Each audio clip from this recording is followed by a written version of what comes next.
The sound hit first, a wave of applause so sharp it cut through the tension like glass breaking. Cameras flashed, pens froze midair, even the stenographers stopped typing. Judge AILEEN, known for her restraint, had just done something unthinkable. She praised Congresswoman Jasmine Crockett in open court. Her words lingered, soft yet seismic. What we witnessed here today wasn't defiance, it was leadership. The room seemed suspended in disbelief. Reporters glanced at one another, searching for confirmation that this was really happening. A few smiled, others whispered into microphones, already crafting headlines. And at the center of it all, Jasmine Crockett sat composed, her expression unreadable, the eye of a political storm. But before that applause, before the judge's declaration, the air had been thick with hostility. You could feel it in the silence between interruptions, in the way some eyes rolled when Jasmine spoke, in the smirks that followed every point she made. The tension was a living thing, quailed and waiting. Then something shifted. A single moment, quiet, precise, unstoppable, turned that courtroom on its head. But what unfolded just seconds before that applause would ignite a nationwide conversation about power, prejudice, and the meaning of true leadership. This hearing wasn't supposed to be historic. On paper, it was routine, another oversight session buried in Washington's endless calendar of noise. But the undercurrent was different this time. The topic at hand brushed against the rawest nerves of the nation. Accountability, representation, and who gets to speak with authority in America. The stakes weren't just political, they were personal, cultural, generational. For Jasmine Crockett, this wasn't her first storm. She had faced condescension disguised as civility before. The slow smirk, the subtle interruption, the patronizing praise meant to shrink her presence. Yet here she was again, seated under fluorescent lights, her words weighed heavier than anyone's comfort. Calm, precise, every syllable an act of defiance wrapped in grace. Across the aisle, her critics played their parts with smug predictability. They leaned back in their chairs, exchanged knowing glances, performed indignation for the cameras. But beneath their confidence was fear, a fear of a voice they couldn't rattle, of a woman they couldn't corner. Outside the courtroom, social media was already stirring. Clips, headlines, whispers. Viewers sensed something brewing, a shift, a reckoning. Inside, Jasmine stayed focused, her silence speaking louder than any insult hurled her way. Because just when it seemed the attacks would drown her voice, an unexpected ally would shift the entire dynamic of the room. He entered the room like he owned it, shoulders squared, chin tilted upward, every movement rehearsed for the cameras. His name had become synonymous with bluster, a self-anointed guardian of decorum who believed volume was the same as virtue. To his followers, he was bold. To his peers, unbearable. And to Jasmine Crockett, he was the embodiment of everything she had fought her whole career to outgrow. Arrogance dressed as authority. From the moment proceedings began, his tone carried an unspoken dare. Each question he asked was a performance, sharpened not for truth, but for humiliation. He smirked after every interruption, relished in every condescending Ms. Crockett, as if her title, her earned respect were an inconvenience. Cameras caught his every glance, every self-satisfied nod, every petty correction meant to draw blood without leaving a visible wound. He talked of respecting the institution, yet disrespected everyone who dared to challenge him. He claimed to uphold the rule of law, but treated fairness as theater. When Jasmine spoke, he cut her off. When she paused, he filled the silence with sighs loud enough to echo. And the irony was almost poetic. The more he demanded civility, the less he practiced it. But beneath the arrogance lived something more fragile, insecurity, the quiet panic of a man watching his influence slip.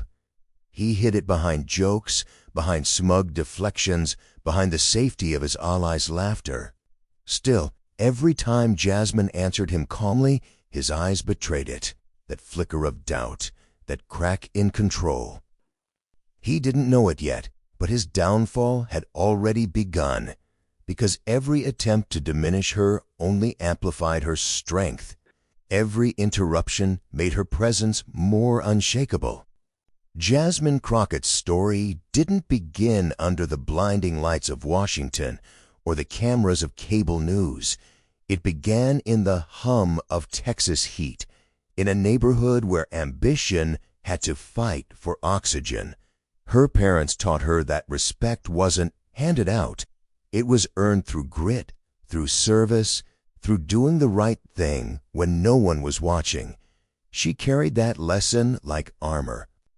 In law school, she wasn't the loudest in the room, but she was the one who never gave up. While others chased prestige, she chased fairness, representing clients who couldn't afford to be heard, standing beside those the system had forgotten. It wasn't glamorous, but it was honest work, and it shaped her into someone who understood that justice wasn't a performance, it was a promise. She faced doors that wouldn't open, rooms that went quiet when she entered, colleagues who mistook her patience for passivity. But Jasmine learned early that calm could be its own form of rebellion. Every time someone underestimated her, she sharpened her resolve instead of her tone. Every time she was told to wait her turn, she made the wait meaningful. Her rise to Congress wasn't fueled by privilege or power, but by persistence. She wasn't born into influence. She built it, one long night, one hard cake, one small victory at a time. And when she finally took her seat, she carried with her the quiet strength of every person who had been dismissed, every woman who had been interrupted, every truth that had been ignored until it refused to stay silent. That composure people now praised wasn't politeness, it was control, hard-won and deliberate. It was the difference between reacting and leading, between echoing anger and embodying dignity. So when she entered that courtroom surrounded by cynics and skeptics, she didn't see enemies. She saw another test.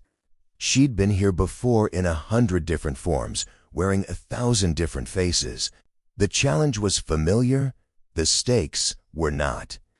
And on that day, in that courtroom, everything she'd learned, every ounce of restraint and courage, would be put to the ultimate test.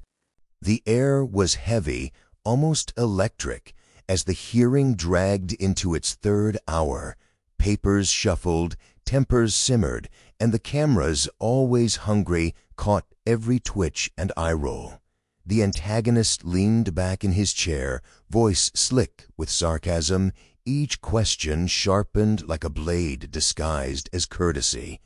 "With all due respect," he said, drawing out the words, "perhaps the Congresswoman might enlighten us on how emotion qualifies as leadership." A few quiet chuckles followed, the kind that weren't meant to be loud, only loud enough. Jasmine didn't flinch. She met his stare, steady and unblinking, letting silence do what argument could not. Her composure unnerved him. He shifted, straightened his papers, filled the pause with more noise. "We're here for facts, not feelings." Another smirk, another cheap shot. The judge glanced up briefly, sensing the unraveling tone, but the damage was already done. The decorum they preached had dissolved into something else, a performance of power, thinly veiled and rapidly cracking. The audience could feel it. The tension wasn't about policy anymore. It was about presence, about a woman who refused to shrink no matter how many times they tried to box her in. Jasmine's calm was beginning to read as defiance. Every polite nod, every deliberate pause made her antagonist's confidence curdle into irritation. He raised his voice, desperate to reclaim control, but the higher he climbed, the smaller he sounded. The audience began to shift, sensing a turning tide. Jasmine inhaled slowly, the faintest trace of a smile forming at the corner of her lips. She had given them all the rope they needed. The room leaned in, waiting, wondering, realizing that something was about to happen. Then, with the entire room holding its breath, Jasmine leaned forward, and what she said next silenced even her loudest critics. Jasmine waited for the noise to collapse under its own weight. The antagonist's voice faltered mid-sentence, tripping over its own certainty, and in the briefest silence that followed, she spoke, clear, measured, unwavering. "Respect," she began, "isn't something you demand. It's something you earn, through conduct, through truth, through consistency." Her tone carried no anger, only control. "You talk about decorum, but decorum without dignity is theater, and leadership without accountability, that's chaos dressed as order."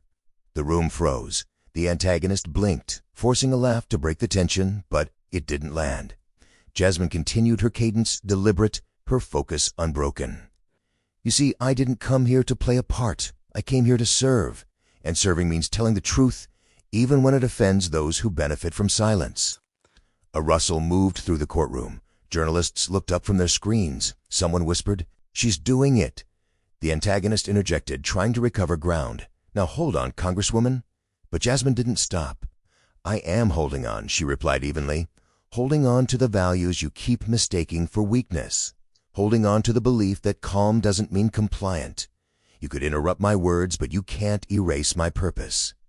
The line landed like thunder in slow motion. You could see the shift, the sudden discomfort of a man realizing the room was no longer on his side. Judge AILEEN leaned back slightly, observing. For the first time all day, her expression softened. The power dynamic had inverted, quietly, irreversibly. Jasmine continued, each word slicing through the fog of pretense. "I was taught to never profuse noise with strength. The loudest voice in the room isn't always the one history remembers. Sometimes history remembers the one who stayed still long enough for truth to echo." The antagonist tried to speak again but stumbled, searching for footing that no longer existed. He reached for papers, muttered about procedure, but the energy had shifted. The audience was done with him, eyes fixed on Jasmine. Judge AILEEN finally spoke, her tone calm but cutting through the silence. "I think we've heard enough." She paused, glancing between the two. "Congresswoman Crockett, your composure today has set an example not just for this hearing, but for everyone watching." Gasps rippled through the crowd. A judge rarely editorialized, especially not like this, but AILEEN wasn't scolding, she was acknowledging. Then came the quiet, a heartbeat of disbelief, and then applause. It started small, a few claps from the back row, hesitant, uncertain of protocol, then another, then more, until it rolled across the courtroom like a wave, powerful and uncontainable. Cameras flashed, reporters stood. Even those who disagreed couldn't deny it. Something real just happened.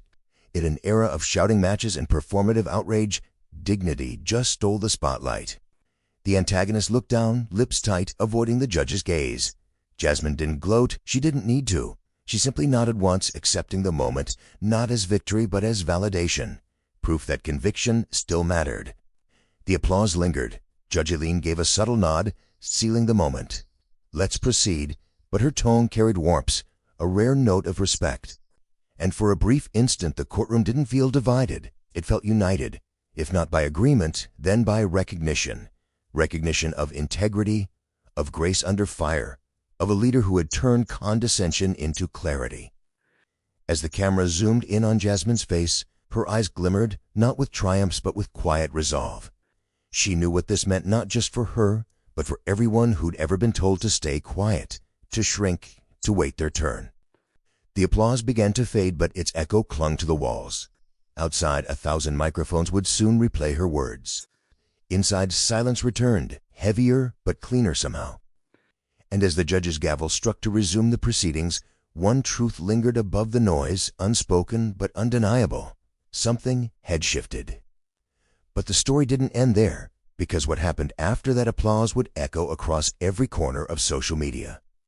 Within minutes, the clip flooded every corner of the internet. Phones buzzed, timelines refreshed, and hashtags began to bloom like wildfire. Hashtag Crockett commanded, hashtag Judge AILEEN speaks, hashtag Dignity wins.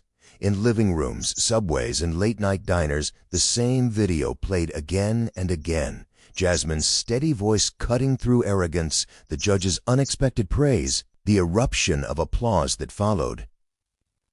News anchors replayed the moment on loop, dissecting every pause and glance. Some framed it as a turning point for women in leadership, others as a rare triumph of principle over politics. But across networks, one truth resonated. Authenticity had won. Tweets poured in by the thousands. "This is what grace under fire looks like," wrote one. She didn't shout, she led. Celebrities retweeted it, adding flame emojis and captions like "Queen Energy." Politicians scrambled to align themselves, offering statements that ranged from cautious respect to full-blown admiration. Even critics struggled to twist the narrative without sounding tone-deaf. Commentators called it a national exhale, the rare kind of political moment that felt unscripted, pure. For a public exhausted by outrage, Jasmine's restraint became oxygen, a reminder that strength doesn't always need spectacle. Judge AILEEN, once known only within legal circles, suddenly became a trending symbol of institutional courage. Think pieces poured in the day fairness found its voice. In classrooms, students quoted her lines. In offices, people replayed the clip just to feel the satisfaction again. It wasn't about party lines anymore. It was about a collective hunger for integrity, for grace that still carries weight. But beneath the celebration, quieter conversations stirred in think tanks, in podcasts, in private texts. Could this moment last? Could dignity compete with outrage in a world addicted to noise? When the cameras finally dimmed and the headlines began to spread, what lingered wasn't the clash, it was the calm. Jasmine Crockett's composure had done what outrage could not. It reminded people that conviction doesn't always roar. Sometimes it whispers, steady and unbroken, until even the noise around it has to listen. Judge AILEEN's simple acknowledgement had carried its own quiet power. She hadn't delivered a grand speech or claimed a moral victory. She had recognized truth in real time, the kind that cuts through politics and pride. In that one moment, she became a mirror for what fairness is supposed to look like: impartial, principled, human. Together, their exchange stood as something larger than a courtroom story. It was a snapshot of the kind of leadership people crave but rarely see. Not polished, not performative, but grounded in respect and reality. At a time when shouting matches fill the airwaves and performance replaces purpose, the sight of two women choosing composure over chaos felt revolutionary. It wasn't about winning an argument. It was about redefining strength. Jasmine's calm wasn't compliance. It was courage. It was the quiet resistance of someone who refuses to let indignity rewrite her worth. It was the understanding that justice doesn't need volume. It needs vision. And so, as the echo of that applause faded into memory, what her made was a feeling, a collective exhale from those watching who saw themselves in her restraint, who felt hope in her dignity. For a fleeting moment, the country glimpsed what leadership could be when it's anchored in grace instead of ego, in truth instead of theater. And maybe that's what real leadership looks like. Not shouting louder, but standing taller. It began as tension, a test of composure in a room built for conflict. It ended with applause. Judge AILEEN standing not above but beside Jasmine Crockett, recognizing leadership in its purest form. What started as an attempt to diminish her became proof of her strength. The arrogance that filled that courtroom met the calm it could never conquer, and dignity won. In that moment, truth spoke softly but carried farther than any insult. It wasn't just a victory for Jasmine, It was a reminder for everyone watching that integrity still matters, that grace can still disarm arrogance, that justice, when seen clearly, unites rather than divides. If you believe in leadership that uplifts rather than divides, share this, because moments like these remind us who we are.